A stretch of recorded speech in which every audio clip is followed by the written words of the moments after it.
بسم اللہ الرحمن الرحیم۔ السلام علیکم۔ میاں بیوی کے تعلق سے کچھ ایسے مسائل ہیں جن کا جاننا ضروری ہے، مگر وہ نہیں جانتے کیونکہ دینی کتاب ہم پڑھتے نہیں اور عالم سے پوچھنے میں شرم آتی ہے۔ مگر عجیب بات ہے کہ شریعت کے اندر تو ہم شرم محسوس کرتے ہیں، حالانکہ اسلام ایک مکمل ضابطۂ حیات ہے۔ بہرحال اگر کسی نے تنقید کرنی ہو تو کر لیجئے گا، مجھے جو بہتر لگا میں نے شیئر کر دیا۔ حضرت امام غزالی رحمۃ اللہ علیہ فرماتے ہیں کہ جمع یعنی صحبت کرنا جنت کی لذتوں میں سے ایک لذت ہے۔ حضرت جنید بغدادی رحمۃ اللہ علیہ فرماتے ہیں کہ انسان کو جمع کی ایسی ہی ضرورت ہے جیسے غذا کی، کیونکہ بیوی کی طہارت کا سبب ہے۔ احیاء العلوم جلد نمبر 2۔ حدیث پاک میں آتا ہے کہ جس طرح حرام صحبت پر گناہ ہے، اسی طرح جائز صحبت پر نیکیاں ہیں۔ مسلم شریف جلد نمبر 1 حدیث نمبر 324۔ حضرت ام المومنین سیدہ عائشہ صدیقہ رضی اللہ تعالی عنہا سے مروی ہے کہ حضور صلی اللہ علیہ وآلہ وسلم فرماتے ہیں، جب ایک مرد اپنی بیوی کا ہاتھ پکڑتا ہے تو اس کے نامہ اعمال میں ایک نیکی لکھ دی جاتی ہے، اور جب اس کے گلے میں ہاتھ ڈالتا ہے تو 10 نیکیاں لکھ دی جاتی ہیں، اور جب اس سے صحبت کرتا ہے تو دنیا اور مافیا سے بہتر ہو جاتا ہے، اور جب غسل جنابت کرتا ہے تو پانی جس جس بال پر گزرتا ہے تو ہر بال کے بدلے ایک نیکی لکھ جاتی ہے، اور ایک گناہ کم ہو جاتا ہے اور ایک درجہ بلند ہو جاتا ہے۔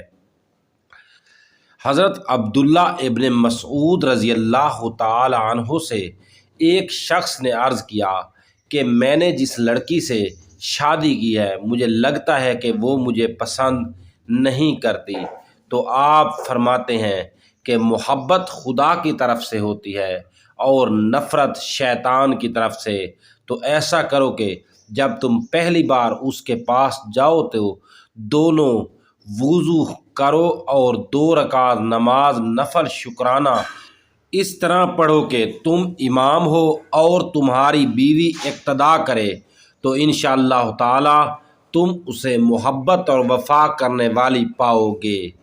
خاص جمع کے وقت بات کرنا مکروہ ہے، اس سے بچے کے توتلے ہونے کا خطرہ ہے۔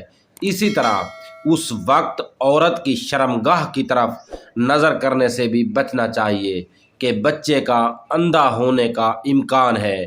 یوں ہی بالکل برہنہ بھی صحبت نہ کریں ورنہ بچے کے بے حیا ہونے کا خدشہ ہے۔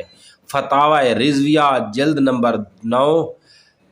ہم بستری کے وقت بسم اللہ شریف پڑھنا سنت ہے، اور یہ دعا، اے ہمارے اللہ ہمیں شیطان اور شیطان کو ہم سے بچا، مگر یاد رہے کہ سطر کھولنے سے پہلے پڑھے، اور سب سے بہتر ہے کہ جب کمرے میں داخل ہو تب ہی بسم اللہ شریف پڑھ کر دایاں قدم اندر داخل کریں۔ اگر ہمیشہ ایسا کرتا رہے گا تو شیطان کمرے سے باہر ہی ٹھہر جائے گا، ورنہ وہ بھی آپ کے ساتھ شریک ہوگا۔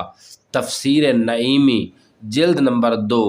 حضرت فرماتے ہیں کہ عورت کے اندر مرد کے مقابلے میں 100 گنا زیادہ شہوت ہے، مگر اس پر حیا کو مسلط کر دیا گیا ہے، تو اگر مرد جلدی فارغ ہو جائے تو فوراً اپنی بیوی سے جدا نہ ہو بلکہ کچھ دیر ٹھہرے پھر الگ ہو۔ فتاوی رضویہ جلد نمبر 9۔ جمع کے وقت کسی اور کا تصور کرنا بھی زنا ہے اور سخت گناہ، اور جمع کے لیے کوئی وقت مقرر نہیں، ہاں بس اتنا خیال رہے کہ نماز فوت نہ ہونے پائے، کیونکہ بیوی سے بھی نماز، روزہ، اعتکاف، حیض و نفاس اور نماز کے ایسے وقت میں صحبت کرنا کہ نماز کا وقت نکل جائے حرام ہے۔ فتاوی رضویہ جلد نمبر 1۔ مرد کا اپنی عورت کی چھاتی کو منہ لگانا جائز ہے، مگر اس طرح کے دودھ حلق سے نیچے نہ اترے، یہ حرام ہے۔ لیکن ایسا ہو بھی گیا تو توبہ کرے، مگر اس سے نکاح پر کوئی فرق نہیں آتا۔ در مختار جلد نمبر 2۔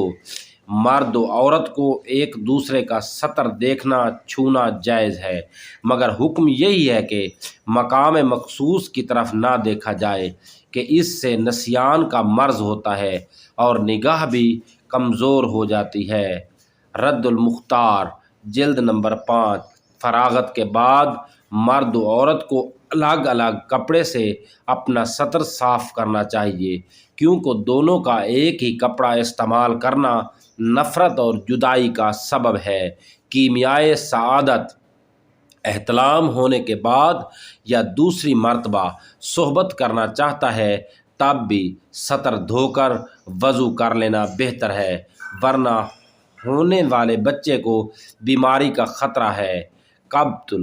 قبل جلد نمبر 2۔ زیادہ بوڑھی عورت سے یا کھڑے ہو کر صحبت کرنے سے جسم بہت کمزور ہو جاتا ہے، اسی طرح بھرے پیٹ پر صحبت کرنا بھی سخت نقصان دہ ہے۔ بستان العارفین جماع کے بعد عورت کو دائیں کروٹ پر لیٹنے کا حکم دیں کہ اگر نطفہ قرار پا گیا تو انشاءاللہ لڑکا ہی ہوگا۔ بائیں کروٹ لڑکی۔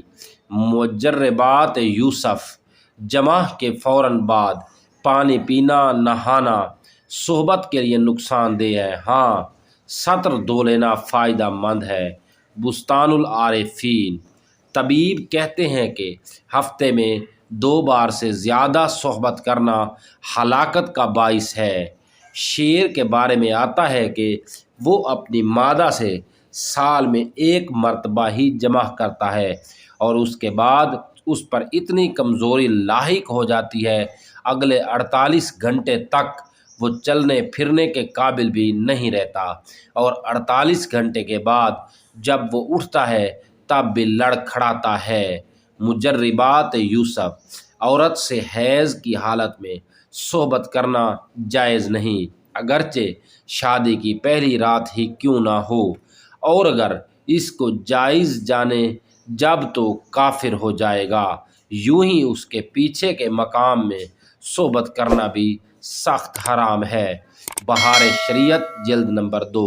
مگر حیض کی حالت میں وہ اچھوت بھی نہیں ہو جاتی، جیسا کہ بہت جگہ رواج ہے کہ کھانا بھی نہیں بنانے دیتے۔ یہ جہالت ہے، بلکہ اس کے ساتھ سونے میں بھی حرج نہیں، جبکہ شہوت کا خطرہ نہ ہو، ورنہ لگ سوئے۔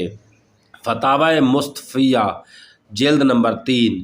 قیامت کے دن سب سے بدتر مرد و عورت وہ ہوں گے جو اپنی راز کی باتیں اپنے دوستوں کو سناتے ہوں گے۔